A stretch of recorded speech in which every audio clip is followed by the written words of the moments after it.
All right, everyone, welcome to session 2 for our regional referee development sessions.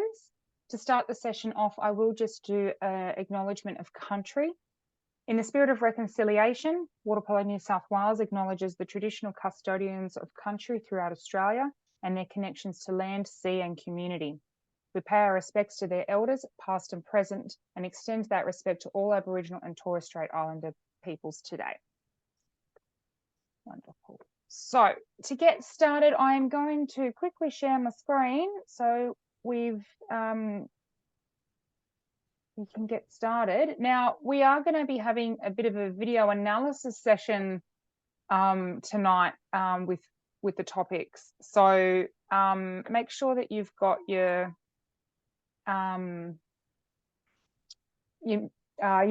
screens on large if you can, and your speakers on as well, because there will be whistles and stuff that we'll be able to hear, and we'll go from there.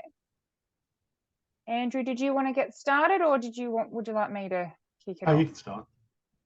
All right. You're the boss. I'm the boss. Okay. All right, so session 2. So tonight's session is going to be all about general play, what we call your area when you're refereeing, and also contra fouls. And the contra fouls is what we'll be doing a bit of a video analysis on towards the end of the session. All right. So general play of water polo. As we all know, a water polo game consists of 2 referees, table officials, two teams transitioning between attack and defence, ordinary or minor fouls, including contra turnover fouls, which is what we'll talk about a little bit later on, major fouls, including both exclusion fouls and penalty fouls. Also, on top of that, suspensions as well, but we'll talk about that in another session. And goals scored as well. They're the crux of general play. You're between local competitions, state champs, AYC. These may vary. There might only be an opportunity where maybe there's one referee that turns up to a game. There is things like that obviously will differ between competitions. But obviously this is what we try and strive for each game.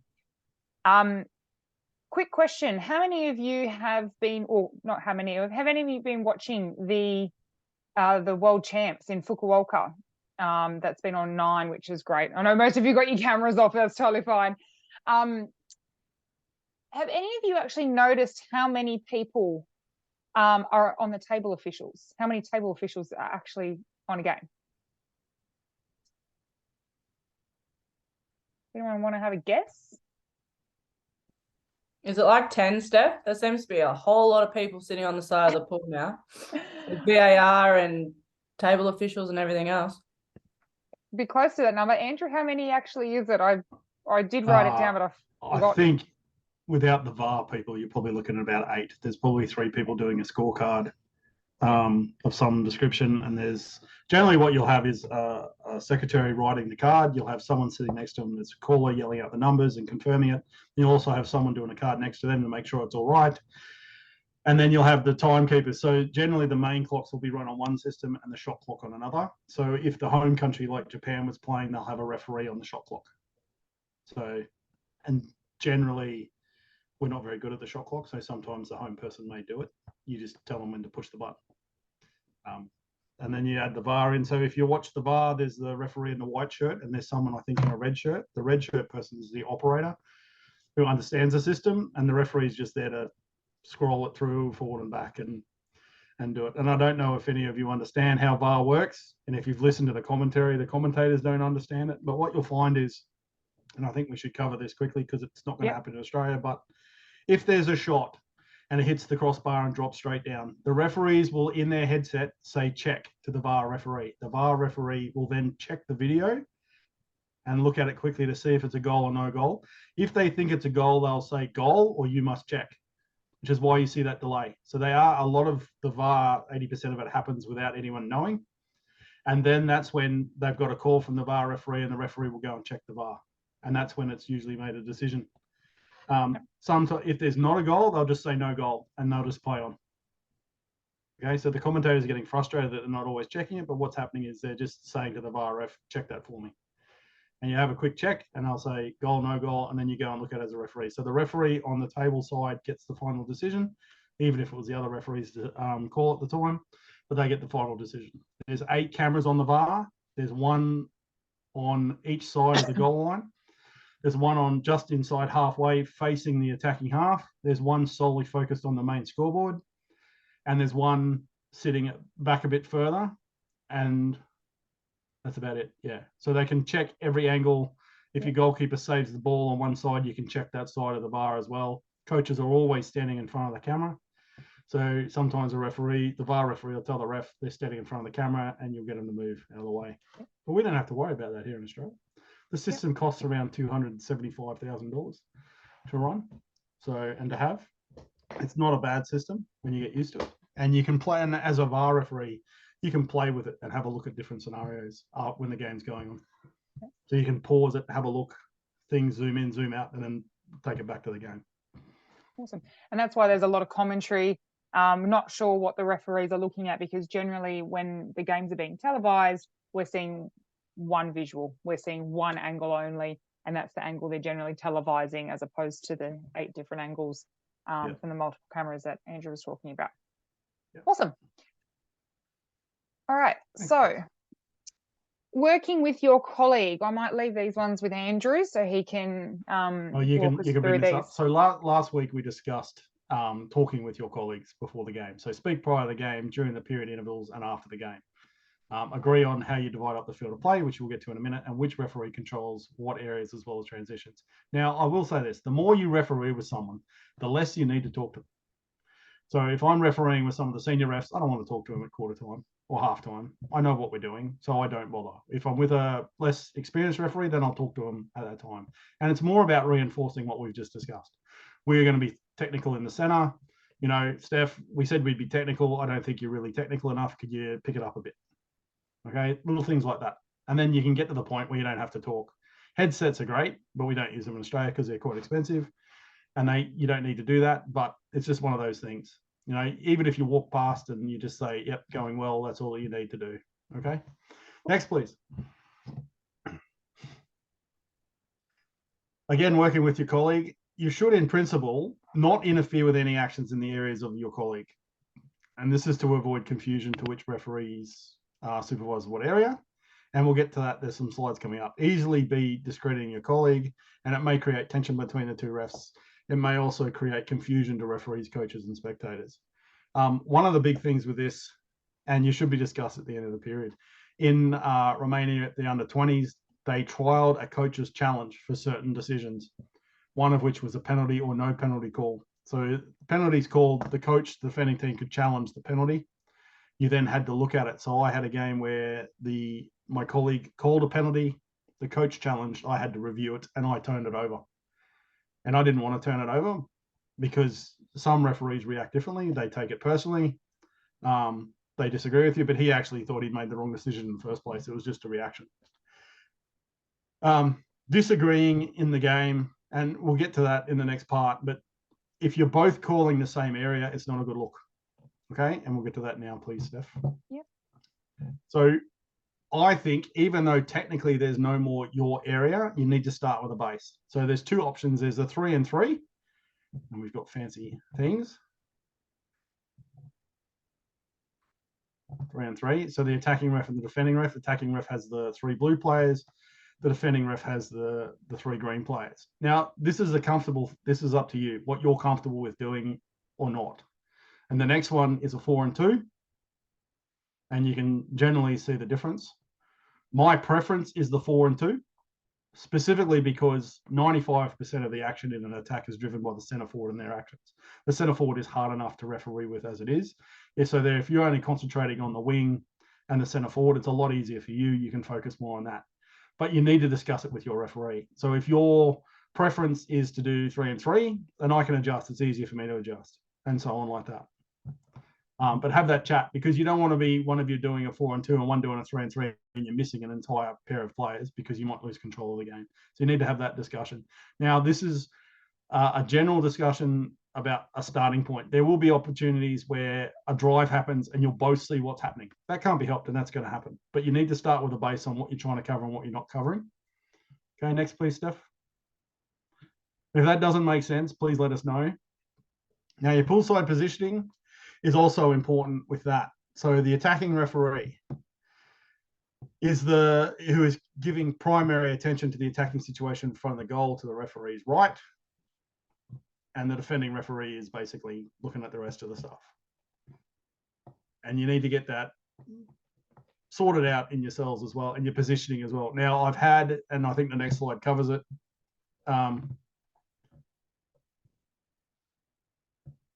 Or not. So we'll just hold it there, Steph. So if you're the attacking referee, you need to move, and we cover this a bit. You just don't plant yourself in one spot. Walk up and down, look at things. I told a referee probably 5 years ago, you can stand inside the 2 meter, and they told me you can't go inside the 2 meter. It's a turnover, and I said, you're the referee on the side of the pool. You can go wherever you want. So you just got to think of it like that. But you need to get in the best position you can in every attack and in every situation as defensive referee. Next, please, Steph. Just on that as well, with what Andrew's saying, moving along the side of the pool is, we don't want to be static. We need to be fluid. We need to be, like Andrew said, putting ourselves in the best position to see what it is. The way that the game is evolving, and the way that centre forwards and centre backs are playing these days, centre backs are fronting, centre backs are putting themselves in a position where they look like they're the centre forward. They're holding from the side, they're facing their back towards different referees. So I know I've had situations where I've gone out to the 6-7 meters just to get a more wide angle view of centre forward as well. Sometimes I've gone right down to 0 to see what's actually going on as well. So that's what we mean about being fluid, and not just being static on the side of the pool. Okay. Controlling your area, attacking. It's Stephen Yule, I believe. Area, whistle to restore possession to the opponent's team. Signal for a penalty throw to be taken shall be made by the attacking referee, except if the player is left-handed. Where simultaneous awards are made for ordinary fouls, but for opposing teams, the award shall be a neutral throw by the attacking referee. That's technically correct, but if it's on the other side of the pool in front of your colleague, just do it on the other side. There's no point throwing it to the attacking referee if it's too hard and you can't throw that far, as I struggle to do these days. And also to give the signal for a re-entry. Next, please. And the defensive referee. Watching the games, you'll see that the defensive referee, so the attacking referee should be somewhere between, theoretically, the goal line and 7 meters. Any more further out than 7, you need to discuss with your colleague before the game about a signal that you can just point to the center and get them to look at the center. Because if you're standing 8-9 meters out to watch the center, you're too far away, and you're too far away from the center and the general play. So come up with a signal with your colleague before the game to let them take the center until they come around and face you. And also stand inside the 2 if you need to. Move around a bit more. So generally, I try and get referees to walk to the 6, see where the center sits, and then adjust yourself to get the best view. Don't walk all the way to the 2, because you'll find you walk to the 2 meter line and just stand there, and the center's probably on 4 meters, and you're not going to get the best view with that. The defensive referee as well. When the excluded player's team has retaken possession, at the time, the defensive referee shall signal re-entry by hand signal. Referee not controlling the attacking situation, the defensive referee shall maintain a position no closer to the goal being attacked than the player from the attacking team furthest back from the goal. And the signal for a penalty throw to be taken shall be made by the attacking referee. Now, there's no longer a requirement for the other referee to stand on the goal line for a penalty throw. In fact, you want them to stay totally away from it. Let the attacking referee, or if it's a left-hander, the defensive referee, control the situation by themselves, and you go and watch everyone else. Okay, and then if it's a left-hander and you're in an odd position because it's back to front with how you divide up the pool, then you just wait there and control it until they can walk up the pool. With that, the defensive referee should ideally be standing on the 6 or just outside the 6. But there's situations where the attacking players are sitting 8-9 meters. You can adjust your thing. You're there to control the 6 meter shot. If you're standing on halfway, your colleague needs to know where they are, and then they can adjust. So then you might sacrifice a 2 meter as the attacking ref and stand on the 6 to get that right if there's people cherry picking down the other end. Next, please. full side positioning. And we've just discussed this again. Generally, attacking ref, as I said, between the goal line and the 7 meters. Sometimes you can be around the 2. It's not very often that you need to go inside the 2, but with the new goal area rule that we get into, I think, next week, then moving inside the 2 is good in attack when the ball's down there and you get the proper line of vision across the pool with the attacking players inside that goal area. And the defensive referee, as you can see, is trying to stand in line or as close to in line with the last player at the top at the point. Next, please. Counter-attack, transitioning from attack into defense. As you can see, basically, you can walk backwards as what's now the attacking referee. You'll find in the World Champs they're not, because the platform that they're walking on is 1 meter wide and you don't want to fall off because you look like an idiot. So they won't. So they'll probably stand around halfway, wait for the players to catch up to them, and they'll try and walk in line with them. Never turn your back on the players in the water at any opportunity, because you never trust a field player, is my view. And I was a goalkeeper, so I can say that. Never trust a field player, because the smart players will look at where you're looking. So if they know that you're looking, say, at the goalkeeper, they'll do a pull pass if they can, or they might do something else. So never turn your back on them. Always focus on the pool. And in the transition area, try and the attacking referee, now the defensive referee, try and stay with the last line until they move up the pool. Okay, and open your field of vision if you have to. So if you're at a normal pool deck and there's no catwalk or platform, you can step back from the edge of the pool a couple of steps just to open your field of vision up a bit more. And the same with the attacking ref that's now there. You can stand back further to open up your field of vision. Don't stand closer to the pool, you might fall in. Give everyone something to laugh at. Thanks, please, Steph. Yes, Laura, you got a question. Yeah, so I sort of know the answer, but I'm just more asking. So we have a lot of times where you get cherry pickers, or start of the season you get really big splits. So you have like 3 or 4 in attack and then still some down, like the other team's sort of sitting down in their defensive end. Like, so where should you stand there? Because you want to still watch the 6, but then you don't want to miss anything, like if they're down on the 2. So like in Tamworth we get very different ends of the pool. Yeah. So where should you sort of angle yourself, but where should we kind of stand, I guess? I would say try and stand with the last line of the players, if you can. Yeah, so even if that's like down on the 2? Even if that's down, and your colleague needs to know that, oh, look, Laura's not at the 6 meter with me, and then I need to adjust. So then I'll go from the 2 to the 6. So then I'm concentrating on 6 meter line with you back there. Yeah. And that sort of thing. So if there's only the pair, then probably come up further and then step back a bit and open up your field of vision. But if there's, say, the 3 pairs down there, I'd stay with them. Yeah. Because if you come up behind them, and if there's a quick counter attack, you're so far behind them, you can't be with them. It's a lot harder to see at that point. But if you stay there with them, they're more likely to behave, and you can get a better view of what's happening. Yeah, cool. Thank you. Thanks, Laura. Mark, you have a question? You're on mute, Mark. There we go. That's all right. There's only one referee. One referee. So I've been waiting for this question. So one referee, theoretically, you sacrifice many things as one referee. So you probably give a quicker foul on the perimeter so you can focus on the center. So generally, if there's 2 of you, you probably make them work a little bit harder for a perimeter foul and all that. But when you're by yourself, so you can focus where the action is a lot more, you may give a quicker foul to the perimeter players, and then you can focus on that. So again, trying to find the balance, I'd probably try and stand in the middle, near the 6 meter if I could, of that situation. Yeah. To answer your question, Mark? So, awesome. Wonderful. Let's move on.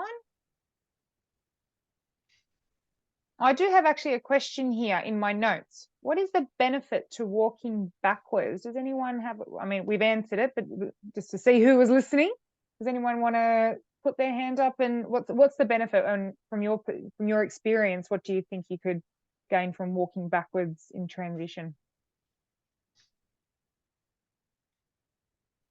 Oh, come on, we're all referees and we all put a whistle in our mouth and blow it really hard. We can't all be that shy.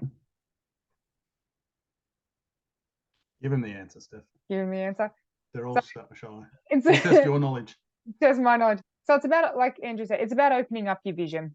So walking backwards when you are walking. All right, let's look at the little screen. If we have a look at the top little man and he's facing towards the left-hand side and walking towards the new attacking goal, okay? If he's facing that way, he has to turn over his shoulder to get a view of the pool, okay? You're essentially going to be creating a bit of a blind spot and you're giving yourself a very narrow angle to watch the pool. As soon as you turn backwards, it completely opens up your field of vision. And it makes it very wide. So when I'm mentoring people on the side of the pool, as silly as it might look, I'll get them to stand on the side of the pool and go, okay, face this way and look over your, generally over your left shoulder. How are you, or your right shoulder? What can you see? Okay, now turn around. And now what can you see? Because you can see everyone coming towards you rather than letting everyone catch up to you. So it's about opening up. Does that make sense? So it's really hard when it's on Zoom and I can't actually demonstrate it. But hopefully when we do some in-person stuff, we'll be able to do it on the side of the pool. But I hope that'll make sense for everybody. And we'll move on to the next slide. Alrighty. Contra fouls. All right, so yes, I'll just start it. So contra fouls, we generally call them turnover fouls here in Australia. One thing I will say, we are getting a lot better at using the true water polo terminology. And that's coming from a lot more water polo being televised and being broadcast, having commentators who are ex-players and actually understand the water polo, not just people that have picked up the rule book and had a quick skim before they're commentating games that are being broadcast. So we are getting a lot better using the actual terminology, which is great. A contra foul is a minor foul that is called on an attacking player. So an attacking player has done an illegal action to warrant them losing possession of the ball, in layman's terms. So we'll go through this. An offensive foul, a foul committed by an attacking player resulting in the free throw awarded, giving possession to the defending team. To hold, sink, or pull back an opponent, not the ball. This includes holding the suit of another player. However, the grabbing of a swimsuit should be an exclusion in defense, and it's a contra in attack. So essentially, again, I'm going to make it very simple, but there's a lot of asterisks after this. What would warrant essentially an exclusion foul if you are the defending player? If you do it as an attacking player, it's a turnover foul. Obviously, the more aggressive it is and the worse it can become a contra foul plus an exclusion. But that's more or less, again, in very simplistic terms, that's how we would describe it. Would you agree with that, Andrew? Yes. Yes? Awesome.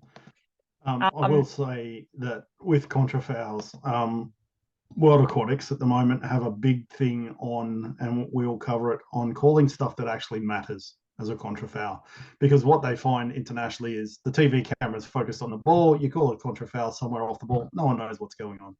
So they call it inconsequential foul, and we'll get to that. But I don't recommend that you call that if you're beginners starting out, because I think it's important that you know how to apply the rules before you start ignoring them, which is contradictory, but that's the way it goes.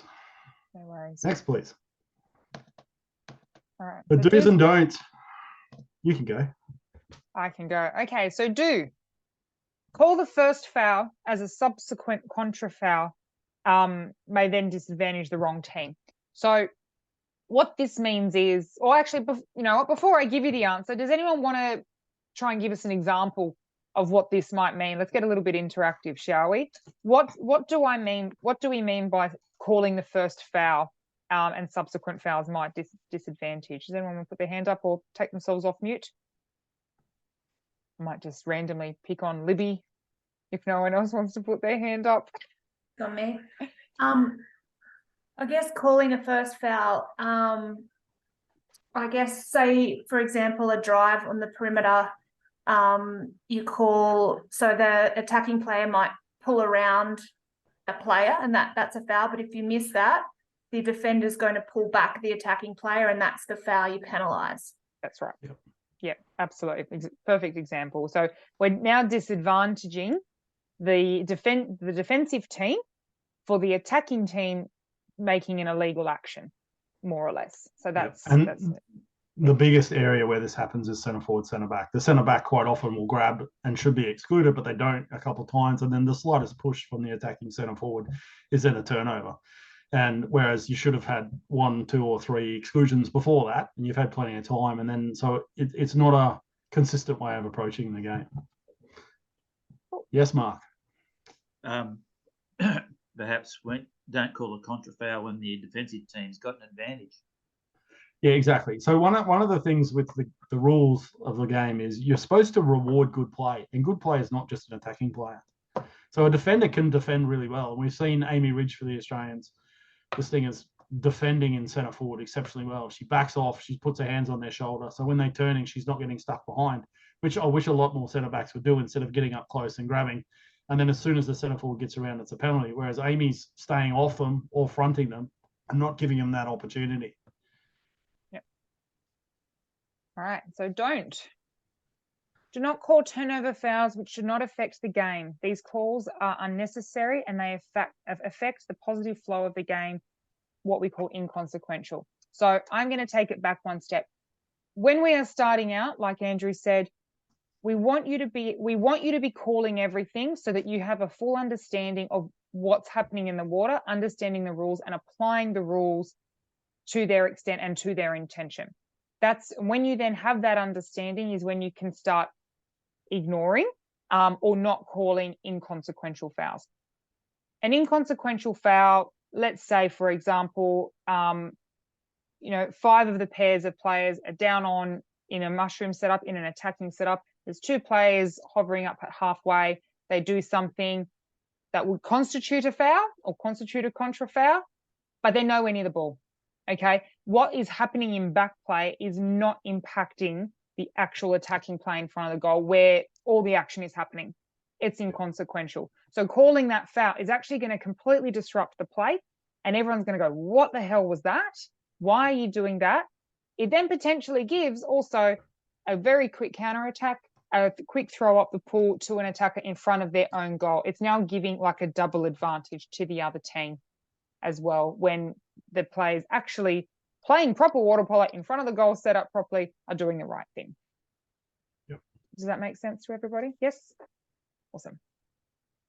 And one more do.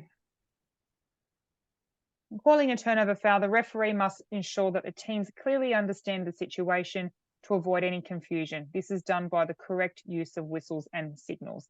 Now, Andrew, please correct me if I'm wrong, because I'm sure I'll probably get part of this wrong. A contra foul needs to be clear. So a minor foul, when we're calling it, is a single whistle. A contra foul is a double whistle. It is 2 short, sharp whistles to indicate that we're stopping play and now we're going in this direction, if you think of it like that.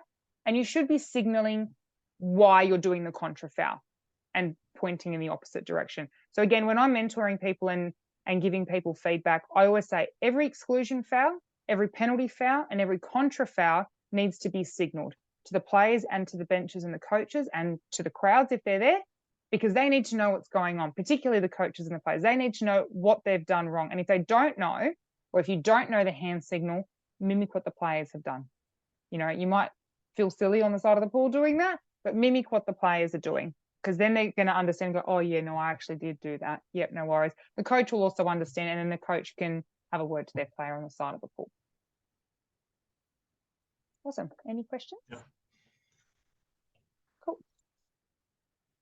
Alrighty, we're going to do a bit of video analysis. So we've got 5 videos here of contra fouls. So we've been lucky. We're lucky enough with Andrew being one of our water aquatics referees to have access to what we call the FINA cloud, and it is a collection of videos from international tournaments and international competition that have been broken up and coded to discuss afterwards and to discuss in future sessions like we're doing now about scenarios in the water. What should the referee have called? What shouldn't they have called? And go from there. So I'm going to play them and I'm going to let Andrew take the lead on discussing these. No pressure. No pressure. But I do have a question before we get started. Is there a cheat sheet of the full array of hand signals? Absolutely there is. So in the new World Aquatics competition regulations, all the sports are in now one document as opposed to each sport having their own. I believe it might be Appendix 4, I think, is the new one. All the numbers have changed, so I'm not too sure. In the old one, I would have known. But absolutely, there is a full array of hand signals. We will, in future sessions, when we're discussing exclusion fouls, penalty fouls, have the signals up on the screen. But what I might do as well, I'll flick it across as the rules at the end of this session. And it's Appendix pinpoint it. 5. Appendix, I was one off. I was close enough. Awesome. All righty. So first video. Okay.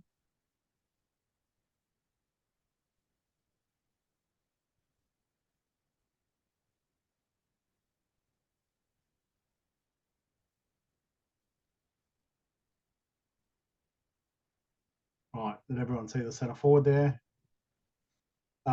As you can see, Steph can play it again for us. The centre forward's holding with the left hand. It's very common with women's water polo and the swimsuits that there's grabbing. As you can see, the centre back can't actually move, and then the centre forward then grabs with two hands. So you call that a turnover, contra foul, and then off they go. Awesome. Yeah. And you can see she's got an outstretched hand, which is where your positioning become very important as well, that you can see that sort of situation. Mark, you have your hand raised? And I'm off mute too. Yes. Why, Well why done. didn't the ball, shouldn't the ball go back to where the foul was before So- it restarts? No, so now under the rule changes that happened Last year? 2018, you play the ball where it lies. So you no longer have to send it back. So if the ball's out the perimeter when the foul's given in the center, you just play it from where it lies and play on from there to try and speed up the game more, so it's not going all the way back. Awesome. Alrighty, so we've got another video here. I believe we're looking at centre forward, centre back again. You can see the push off from the center forward. We'll just play that again. As you'll notice, the center forward, center back are holding the whole time. It's just at which point does one get the advantage from that holding? And that's the push off there. And that's what you're looking for with most situations. It's at what point, because there's so much holding, because it's a contact sport, at what point does the attacking player get the advantage contra foul? If the defending player gets the advantage by the contact, it's an exclusion foul.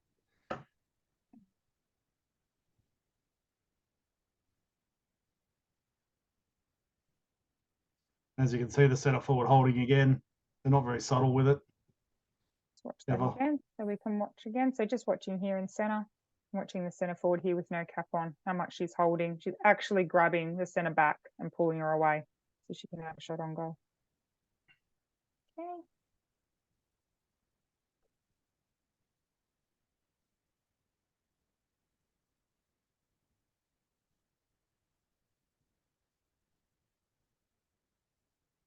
Cool. So we just had a quick question. With a contra foul, does the player have to play the ball before they pass it? So passing the ball is playing the ball. And that's something that we really need to remember. Yes, when they reinforced the playing of the ball rule, and I will say reinforced because it has always a rule that you had to play the ball. You don't have to play it to yourself if all you're going to do is pass it straight away. Passing it is playing it. Just like a direct shot outside of 6, okay, passing the ball is also constituted as playing the ball. Okay. Got one more here.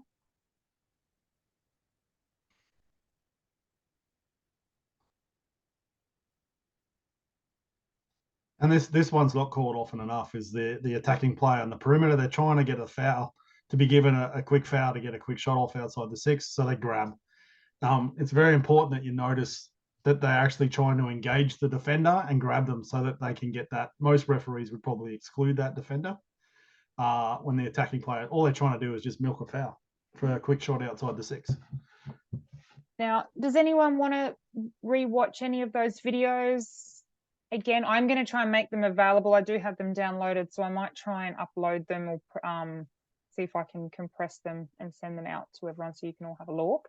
But if anyone wants to watch any of them again, I can quickly hit play.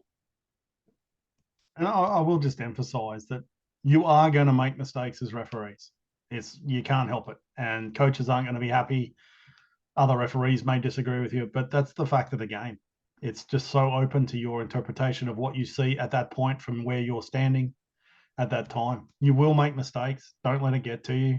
Move on from it. Learn from it. It's just a factor in our game. The best referees in the world at the world champs are making mistakes. If they're not perfect, we've got no chance. Awesome. Well, that's session 2, short and sweet.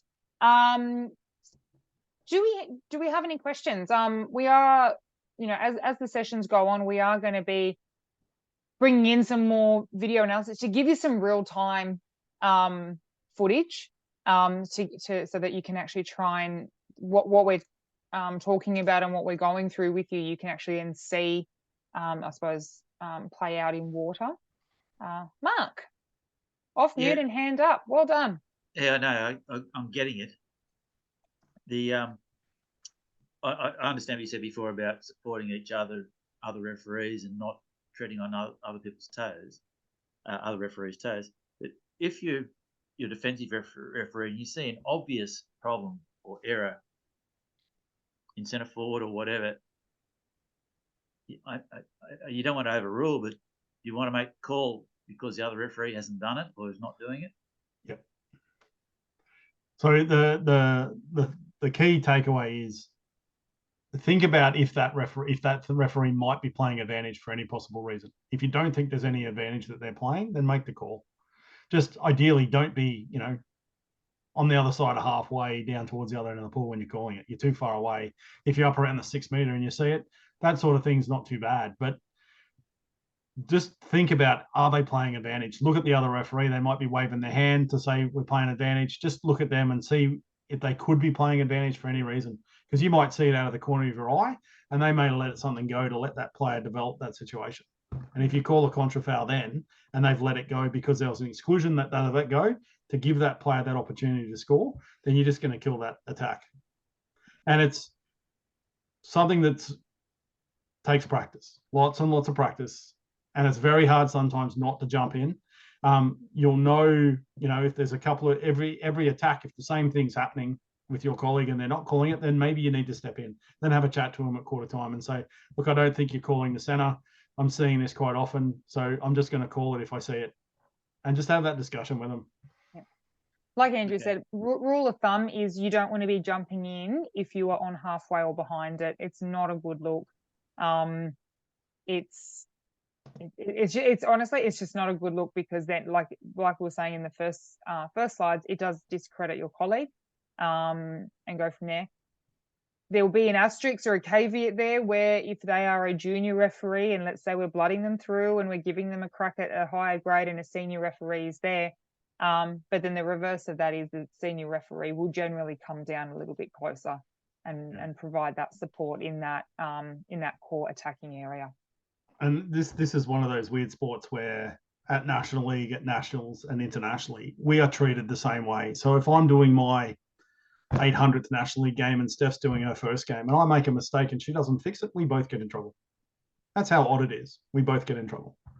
So you've got to work together and try and get it right. Now, if Steph makes a mistake in her first National League game, then generally, as Steph and Libby found with their National League games, they were with someone more experienced for their first ones, to have that buffer to help them out, to know that if they miss something, then we would catch it. And that was the idea of that. So we would catch that foul, call it, because we don't want to disadvantage the teams, but also not impact on their confidence as well. And then it's also becomes a discussion point. And after the game, when you're getting feedback from the evaluator or the delegate, you can then have a conversation with your colleague. And generally the senior one will go, look, there was a few times I stepped in and it was because of X, Y, and Z. And then you can talk through the discussion and the and the scenarios, because you're both generally then looking at the same area, whereas the delegate more often than not is at halfway and has a very different angle and view. But you and your colleague have that poolside view of what's going on, so you can have a bit more of a real-time conversation post-match about what transpired. Do we have any other questions this evening? I think that's all. Nice and short and sweet on a Thursday night. I love it. Awesome. Well, thank you again for logging on. I do have last week's session ready to upload. I've been having some technical difficulties, I think with my home internet. It just will not let me upload it.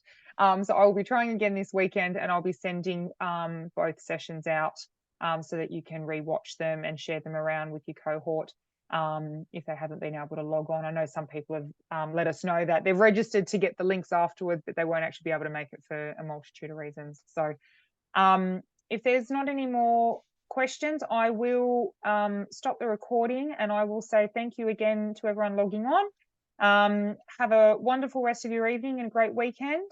For those of you that might be playing on the weekend or midweek, good luck. No doubt some local competition finals will be coming up shortly. I know some of you are travelling down to Sydney in particular and playing in the winter comps. There's a couple more weeks left of that. And then we will be having, obviously, tournaments coming up. So we're looking forward to hopefully seeing some of your faces around at some of the up-and-coming championships and festivals. Have a good evening, everybody. I'm going to stop the recording.